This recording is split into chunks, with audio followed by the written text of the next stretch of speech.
In our part 1 of our documentary on suppressed inventions, we discuss some of the most groundbreaking technologies, from Nikola Tesla's discovery of free energy to the mysterious circumstances surrounding the demise of Stanley Meyer's water-powered car. In this second part, we'll continue with presenting inventions that, for various reasons ranging from corporate interest to governmental interventions, never made it to the public eye, pushed into obscurity despite their potential to revolutionize our world. Cavity structural effect. Viktor Grebennikov was a self-taught entomologist from Russia. His journey into the unknown began with a fascination for the natural world, particularly the insect kingdom, which he believed held secrets to extraordinary powers, including anti-gravity. The cornerstone of Grebennikov's discovery was the cavity structural effect, CSE, a concept he derived from closely observing the structure of bee nests and the behavior of insects. It all started in the early 1980s while Grebennikov was camping in the vast Siberian steppe. While laying on the ground, he suddenly experienced an unusual sensation, only to find out he was lying atop an underground bee city. He experienced headaches, ringing ears, and a metallic taste in his mouth, which sparked his interest in the peculiarities of the natural structures around him. Delving deeper into this phenomenon, Grebennikov collected parts of the bee nest and began experimenting. He observed an unusual heat emanation from the honeycomb structures, a sensation that could not be detected or measured by conventional scientific instruments.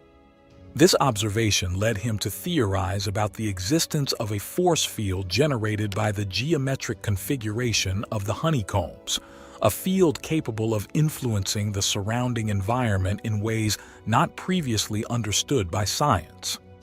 Grebennikov's investigations took a significant turn when he examined the chitin shells of insects under a microscope.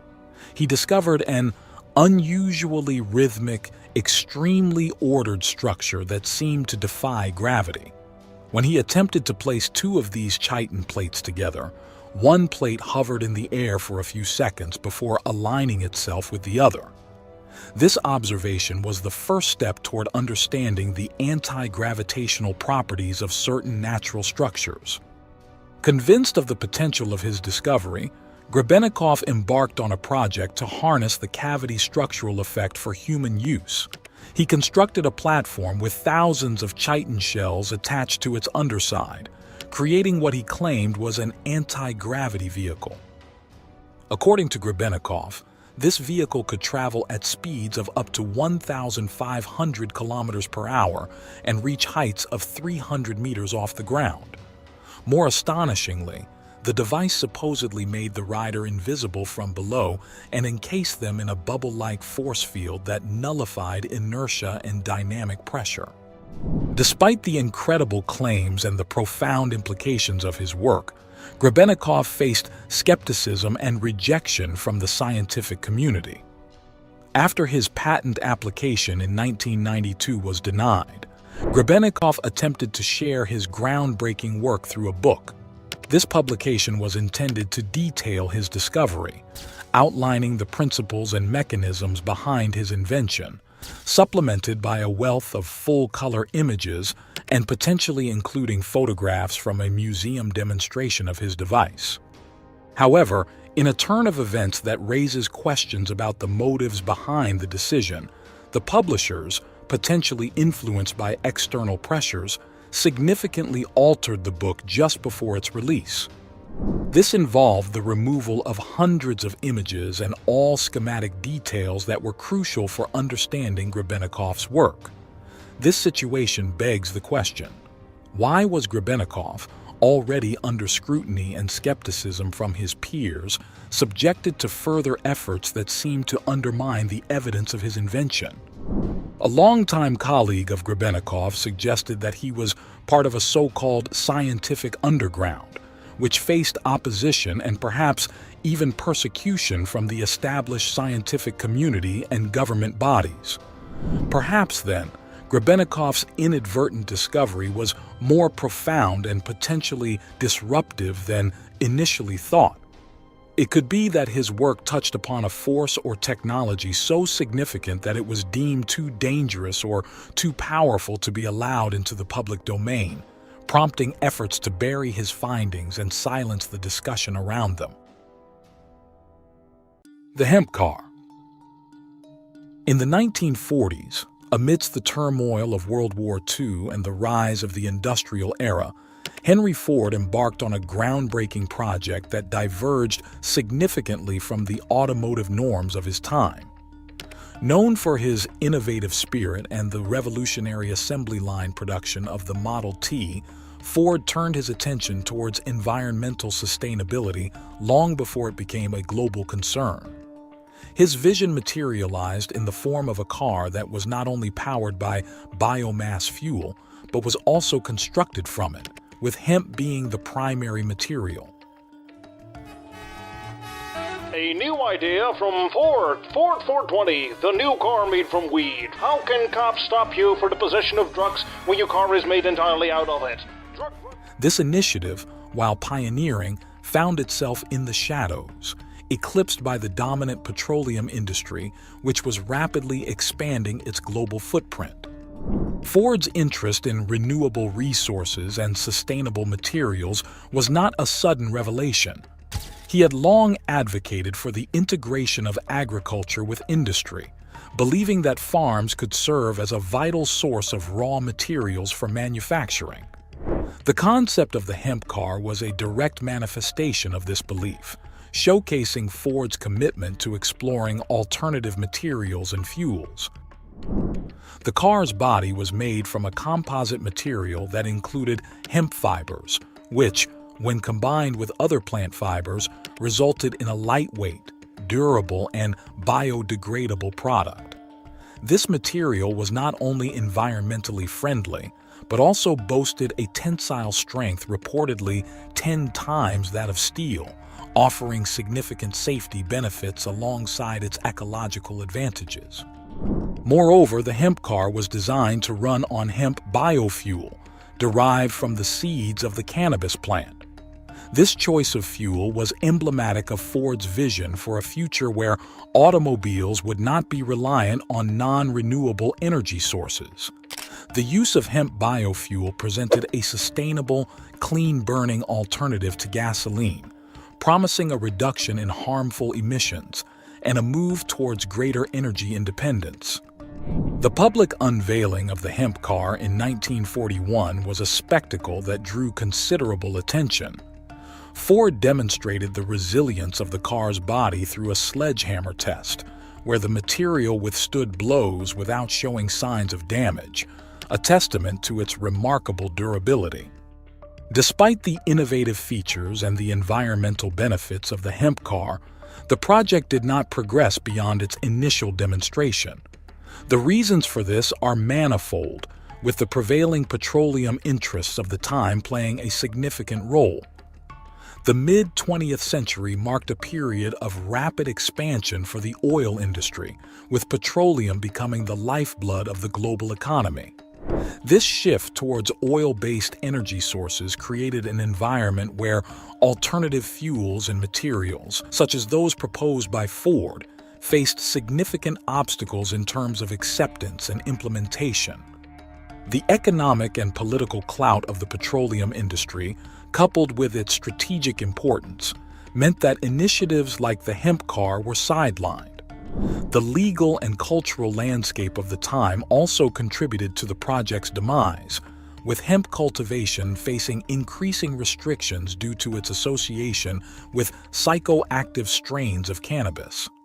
These factors, combined with the onset of World War II and the subsequent shift in industrial priorities, led to the hemp car project being largely forgotten. The radiant energy device. In the 1930s, a period marked by scientific breakthroughs and the burgeoning of modern physics, an inventor named T. Henry Moray introduced a device that he claimed could harness the boundless energy of the cosmos. This radiant energy device, as Moray described it, was purported to tap into the unseen forces of the universe, offering a limitless source of power that could potentially revolutionize the way humanity generated and used energy. However, despite its promising premise, Moray's invention was met with skepticism, discreditation, and even sabotage, leading to a contentious chapter in the history of alternative energy research. Moray, an electrical engineer and physicist from Salt Lake City, Utah, was deeply influenced by the pioneering work of Nikola Tesla and other scientists who explored the frontiers of electromagnetism and radioactivity. Drawing on these influences, Moray theorized that the space around us is filled with a form of energy that, if properly harnessed, could provide an inexhaustible power source. His device, which he began developing in the early 1920s, aimed to convert this cosmic energy into electrical power, using a complex arrangement of semiconductors, capacitors, and other electrical components. The core of Moray's invention was a special valve, a semiconductive material that he claimed could absorb radiant energy from the environment and convert it into high-voltage electricity. This process, according to Moray, did not violate the laws of thermodynamics, as it merely converted existing energy from one form to another. He demonstrated his device on numerous occasions, reportedly powering lights, radios, and motors in front of witnesses without any apparent external power source. Despite these demonstrations, the scientific community remained largely skeptical of Moray's claims. Critics argued that the device's operation and the theory behind it were not adequately explained or documented in a manner that could be independently verified or replicated. The lack of a clear theoretical framework that aligned with established physics further fueled skepticism, as did Moray's reluctance to disclose the full details of his invention, citing concerns over intellectual property and the potential for misuse. The situation was further complicated by allegations of sabotage and persecution. Moray reported that his work had attracted the attention of powerful interests who sought to suppress his invention, fearing its impact on the existing energy sector. He claimed to have been threatened, his laboratory ransacked, and his equipment damaged in attempts to halt his research. As the years passed, Moray continued to refine his device and advocate for its potential, but he was unable to secure the support needed to bring his invention to fruition. After Moray's death, his invention faded into obscurity, remembered more as a curious footnote in the annals of alternative energy than as the revolutionary breakthrough he had envisioned. Perpetual motion. Victor Schauberger, an Austrian forester, naturalist, and inventor, spent a significant portion of his life studying the dynamics of water flow and natural energy. Born in 1885, Schauberger's observations of the natural world led him to develop theories and inventions that many have since associated with the concept of perpetual motion, a principle proposing a machine or system that can operate indefinitely without an external source of energy. It's crucial to note, however, that Schauberger himself never claimed to have developed perpetual motion machines. Instead, his focus was on understanding and utilizing the natural power of the Earth, particularly vortices in water flow, which he believed could be harnessed for beneficial purposes. Schauberger's approach was deeply rooted in his observation of nature. He believed that modern technology and engineering ignored the harmonious principles found in natural systems, which, according to him, could lead to energy generation without the cost of environmental degradation. His famous aphorism, "Understand nature, then copy nature," reflects the core of his philosophy. Schauberger argued that water, when allowed to flow in a vortex, could create its own energy through implosion, a concept that stood in contrast to the explosion-based technologies like combustion engines, which dominate human technology. One of Schauberger's most notable contributions was his research into vortex dynamics. He observed that water in rivers and streams naturally follows a meandering spiral path and posited that this motion is essential for maintaining the water's vitality and energy. By mimicking these patterns, Schauberger invented several devices intended to produce energy or propulsion. His repulsion, for example, was a saucer-shaped machine designed to generate propulsion through a series of specially designed wave-like patterns that would create a vortex of air or water. This device captured the imagination of many, leading to speculation that Schauberger had unlocked the secrets of perpetual motion and free energy. His work attracted the attention of the Nazi regime during World War II, and there are accounts of him being coerced into developing his inventions for military use, an experience that reportedly left him disillusioned and wary of the potential misuse of his discoveries. After the war, Schauberger continued his research, but his inventions never achieved the commercial success or scientific recognition he hoped for. The controversy surrounding Schauberger's work intensified after he was taken into custody by U.S. intelligence agents and held for 9 months. During this period, all of his documents and prototypes were confiscated, and he was interrogated about his inventions and his activities during the war.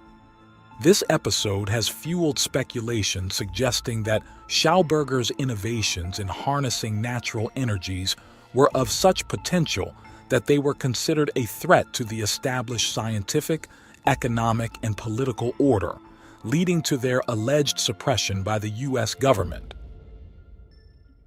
Coral Castle.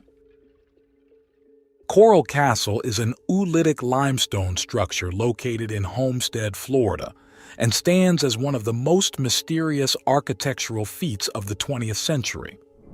Created single-handedly by Edward Leeds Kalnin from 1923 to 1951, this monumental structure weighs approximately 1,100 tons.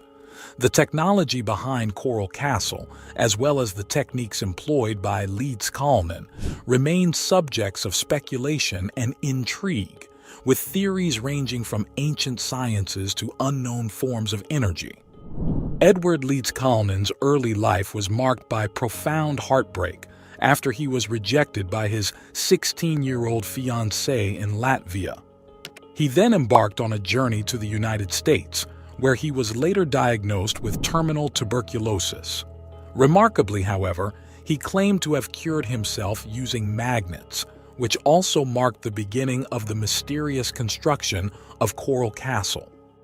He began to build what he initially called Rock Gate Park, dedicating it to the lost love of his life.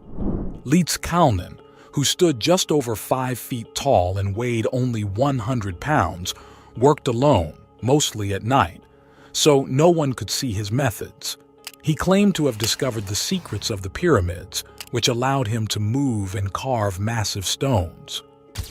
The stones used in the construction are massive, with some blocks weighing as much as 30 tons. Stunningly, local teenagers who claimed to have seen Leeds Kalnin work at night described how they observed the massive stones moving as if manipulated by some supernatural force. Many speculated that he employed some form of ancient technology or knowledge that has since been lost to time. Leeds Kalnin was secretive about his methods, but he did offer some clues. He suggested that he understood the laws of weight and leverage well, and photographs from the time show him using tripods made from timber. However, these tools seem insufficient for the task, leading to theories that Leeds Kalnin had a deep understanding of magnetic forces and used this knowledge to lift and move the stones. One popular theory about Coral Castle's construction involves the use of electromagnetic energy or Earth's magnetic field. Leeds Kalnin published several pamphlets on magnetic currents, indicating his deep interest and possible reliance on magnetic forces for the construction of Coral Castle. He believed that all matter consisted of individual magnets, and that this inherent magnetism could be harnessed to achieve seemingly impossible feats. So if you reverse the magnet force with a force of some kind of electromagnetic, radio perhaps, frequency, you can then make these rocks not as heavy as they seem otherwise, and therefore you can lift them. Another theory suggests that Leedskalnin used acoustic levitation, a method that uses sound waves to lift and move objects. Some researchers propose that by tuning into the resonance frequency of the stones, Leedskalnin could have made them easier to move. This theory is supported by ancient legends and modern experiments that demonstrate the potential of sound to manipulate physical objects. Despite these theories, no definitive evidence has been found to conclusively explain how Leedskalnin constructed Coral Castle. The secrecy surrounding his methods and the lack of eyewitnesses have only deepened the mystery. Today, Coral Castle serves as a museum and tourist attraction, drawing visitors from around the world who are fascinated by its history and the mystery of its construction. The technology behind Coral Castle remains one of the great unsolved mysteries of the modern world. The WASP X-Jet. The quest for innovative vertical takeoff and landing (VTOL) systems has led to numerous experimental designs, one of the most intriguing being the Williams X-Jet. Developed by Williams International, a company recognized for its engineering prowess in turbofan technology, the X-Jet emerged as a groundbreaking VTOL system. Also known as the Williams Aerial Systems Platform, or the WASP, this compact, lightweight aircraft was powered by a turbofan aircraft engine, showcasing a blend of simplicity and advanced engineering that set it apart from other VTOL concepts of its time. It was designed to carry a single operator who could control the aircraft by simply leaning in the desired direction of travel and adjusting the power. This intuitive control mechanism, combined with the X-Jet's agility, allowed for movements in any direction, rapid acceleration, hovering, and rotation on its axis. The aircraft boasted an impressive capability to stay aloft for up to 45 minutes, reaching speeds of up to 60 miles per hour, making it an exceptional vehicle for personal transportation. Despite its innovative design and capabilities, the Williams X-Jet's journey was not without challenges. In the 1980s, the U.S. Army evaluated the X-Jet as part of its ongoing exploration of new VTOL technologies. The military's interest in such systems was driven by the potential for enhanced mobility and flexibility on the battlefield, beyond what conventional helicopters and fixed-wing aircraft could offer. The X-Jet presented an intriguing option for individual soldier mobility. However, after thorough evaluation, the U.S. Army concluded that the Williams X-Jet, while innovative, was inferior to the capabilities provided by helicopters and small unmanned aircraft. The decision was based on several factors, including the X-Jet's limited range and payload capacity compared to helicopters and the rapidly advancing technology of unmanned aerial vehicles, UAVs, which offered greater versatility without risking a pilot's life. Additionally, the operational complexities and training requirements for safely piloting the X-Jet presented logistical challenges for its integration into military operations. Although this technology wasn't suppressed, and it would be an improvement in people's daily life, it wasn't utilized as it was too expensive and relatively hard to fly. The exploration of VTOL technology continues to evolve, with new designs and concepts emerging that build upon the foundational work of projects like the Williams X-Jet. The Cloudbuster. Although we already talked about Wilhelm Reich's orgone accumulator, the healing device that used orgone energy to cure many people, this wasn't the only invention made by Reich. His interest in orgone energy led him to believe that this energy could be harnessed for various purposes, including the manipulation of weather. According to Reich, orgone energy was present throughout the atmosphere and could be concentrated and directed to dissolve cloud formations, thereby inducing rainfall. The cloudbuster device, developed in the 1950s, was the practical application of his theories.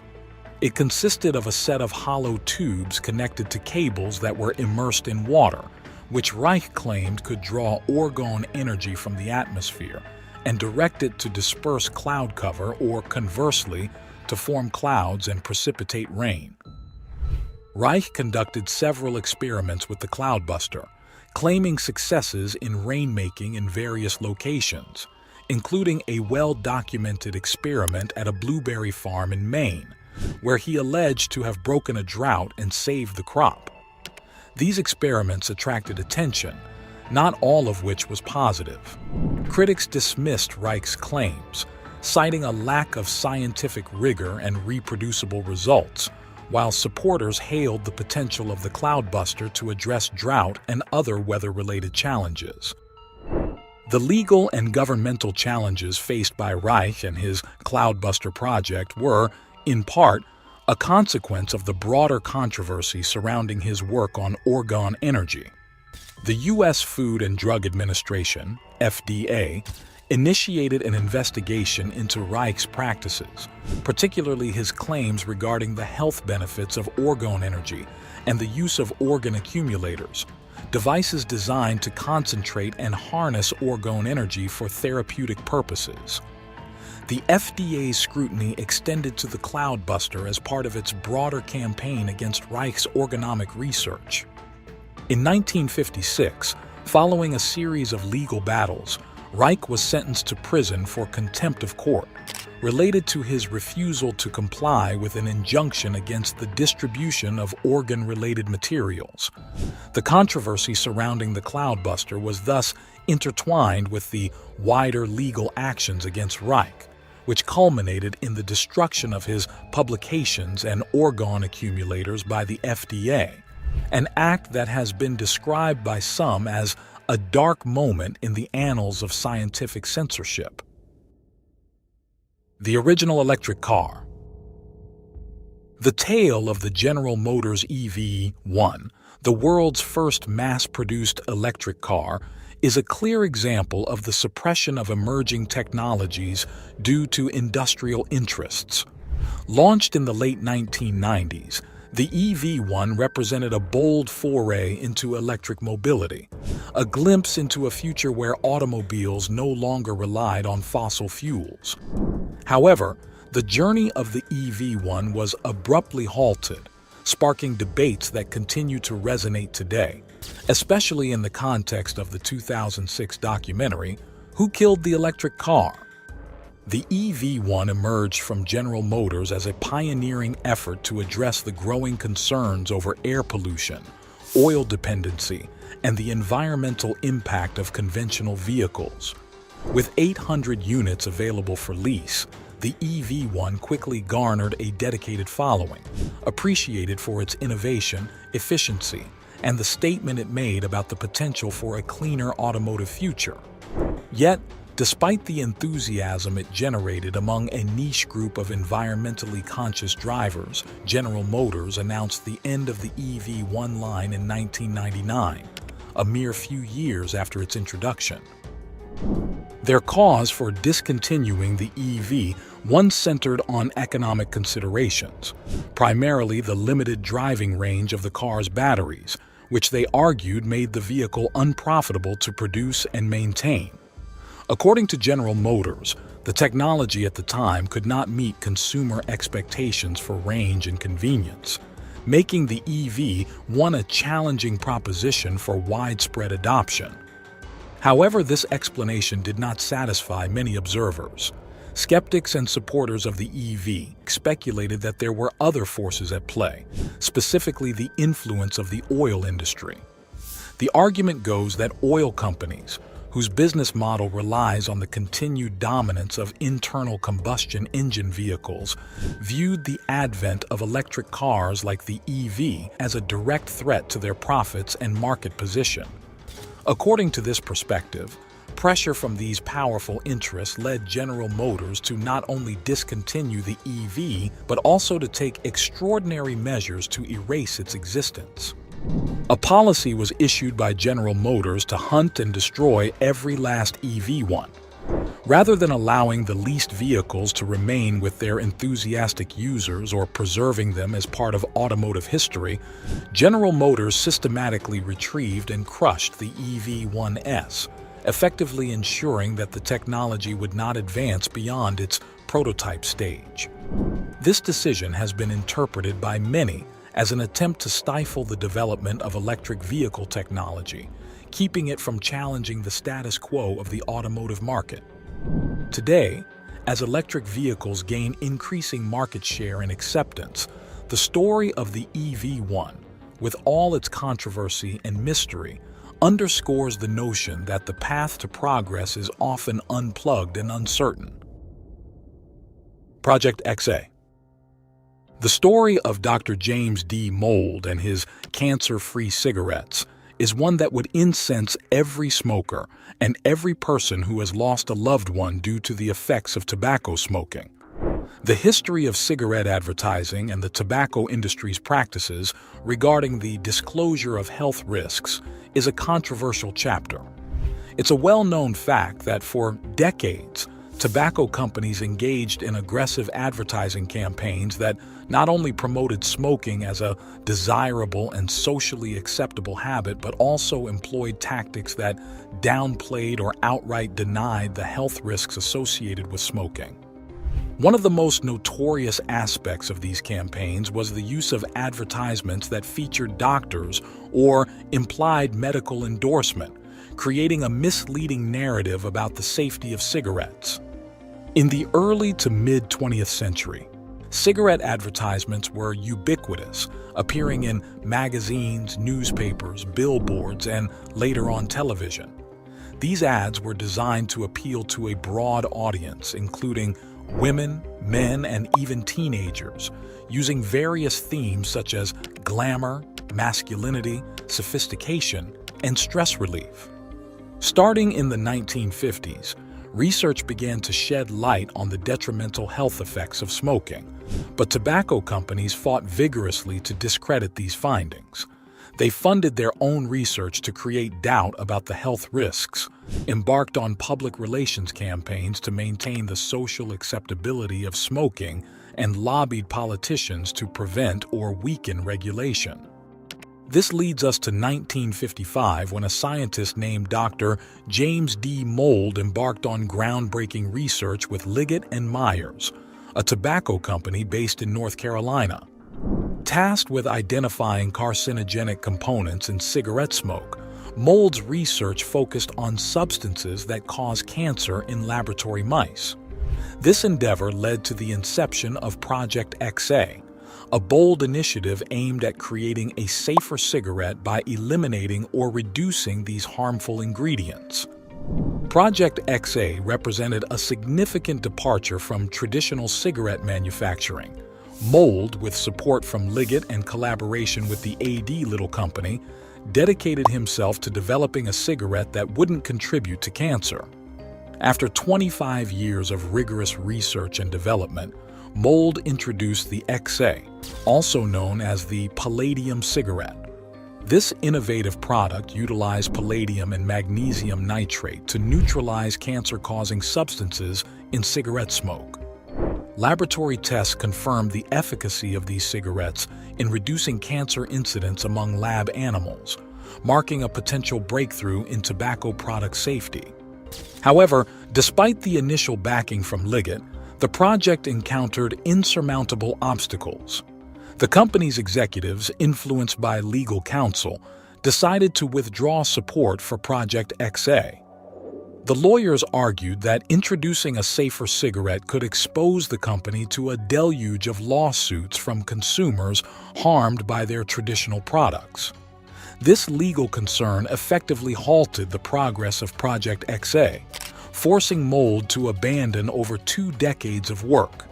Liggett's directive to Mould to keep his findings unpublished ensured that the public remained unaware of the potential for safer cigarettes, leaving the health risks of conventional tobacco products unaddressed. Another reason the palladium cigarette never made it to the shelves was because Liggett didn't want to break ranks with other tobacco giants like Philip Morris. Although the company knew that the product would be commercially viable and marketable, they were more worried about the potential retaliation from other tobacco companies in the industry. The cessation of Project XA, after an investment of approximately $10 million, underscores a troubling chapter in the history of tobacco research. Worse still, Liggett and other tobacco giants continued to sell cancer-causing cigarettes, even though they were fully aware of the health risks associated with what they sold. The Hendershot generator.